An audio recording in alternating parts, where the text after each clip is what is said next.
Abduct me! So perhaps you can tell us, you were at the head of the UFO project for 3 years and you've researched other cases since. What kind of abduction stories have you come across?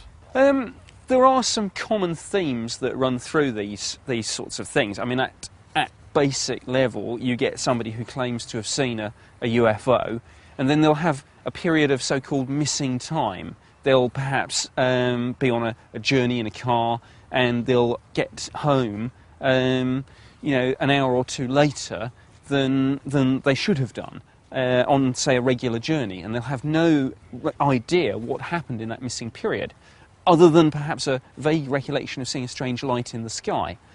When they begin to think back about it, sometimes it comes out through people just remembering, sometimes maybe through dreams.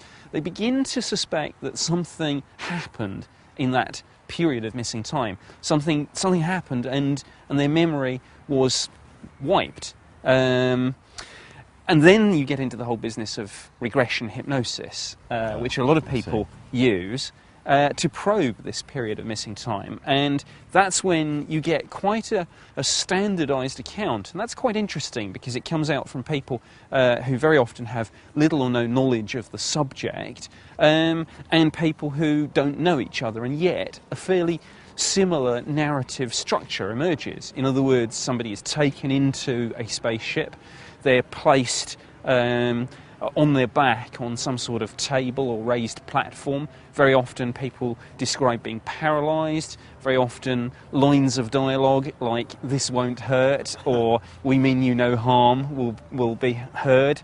And these are common themes that they're all... They run through an awful lot of these accounts. And again, in terms of the description of the beings, again, there's a surprising amount of commonality. People describe entities which are essentially grey in colour, about 3.5 or 4 feet tall, with disproportionately large heads, quite spindly arms and legs, essentially humanoid, but the most striking feature is large black almond-shaped eyes. Abduct me!